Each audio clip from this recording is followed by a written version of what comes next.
নমস্কার বন্ধুরা, আমার একটা নতুন ভিডিওতে তোমাদের সবাইকে জানাই অনেক অনেক স্বাগত।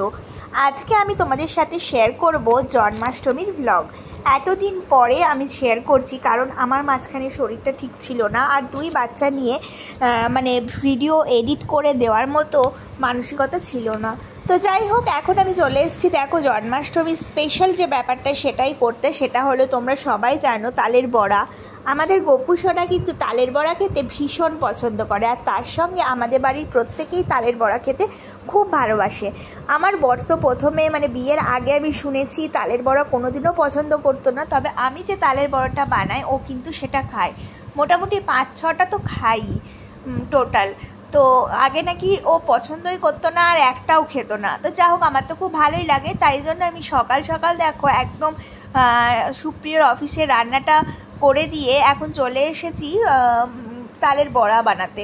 তালের বড়া বানানোটা আমি পুরোপুরি আমার মায়ের থেকে শিখেছি। আমার মা ভীষণ ভালো বানায়, আর আমি যে তালের বড়াটা বানাই সেটা কিন্তু একদম মুখে দিলেই একদম মিলিয়ে যায়, এত সফট আর এত সুন্দর হয়।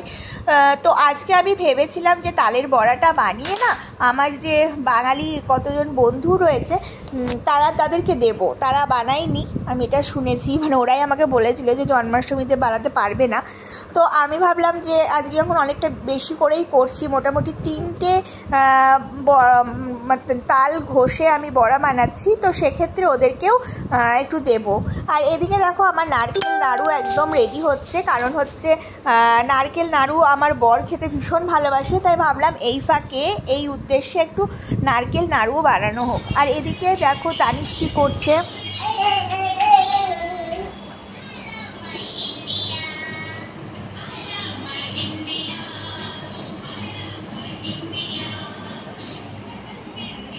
এই যে তানিশ, লুক অ্যাট মি।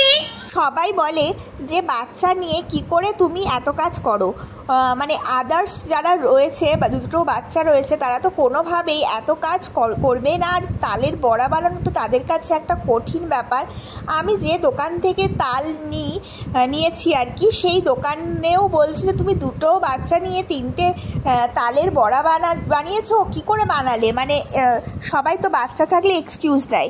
আসলে কি বলো তো, আমার কাছে মনে হয় প্রত্যেকটা কাজের প্রতি একটা আলাদা নিষ্ঠা থাকা উচিত, আর তার জন্য কোনো রকমভাবে কোনো এক্সকিউজ চলে না।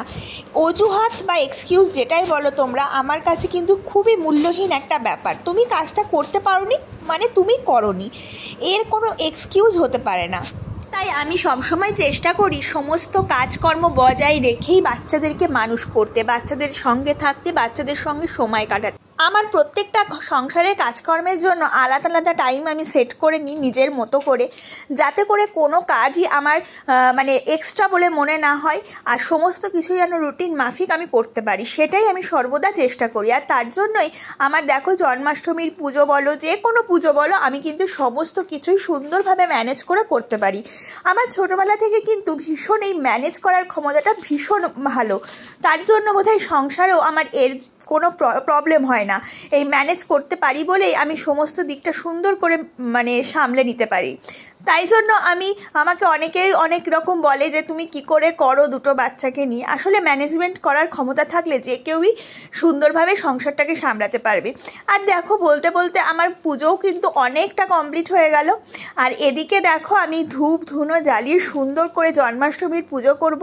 আর এই পুজোটা জানো তো, তোমাদেরকে বলি, আমার যখন বড় ছেলে 1 বছর বয়স, তখন থেকেই আমি স্টার্ট করেছি। আগে কিন্তু আমি এই পুজো করতাম না, বা আমার বাড়ির লোককেও কোনোদিন এই পুজো করতে আমি দেখিনি। আমি নিজের মনের মতো করে যেটুকু পারি সেটুকু করি। তোমরা হয়তো বলবে এরকম নিয়ম না, ওরকম নিয়ম না। আসলে আমি নিজের মনের মতো করে যেটুকু করতে পারি আর কি, সেটুকুই আমি করি। আমি কাউকে দেখিও নি এই পুজো করতে, শিখিও নি, আর নিজের মনের মতো করেই পুজো করা যতটুকু। আর দেখো আমি তালের বড়া ভোগ দিয়েছি, আর ওদিকে নারকেল নাড়ু এটাই ভোগ দিয়েছি। বেশি কিছু করার সুযোগ হয়নি, আসলে অনেক কিছুই করি, তবে এইবার দুটো বাচ্চা নিয়ে এই দুটোই করতে পেরেছি। তো দেখো সুন্দর করে সাজিয়ে নিয়েছি। এবার আমার যেটা মেন কাজ সেটা হচ্ছে ব্রত কথা পড়া।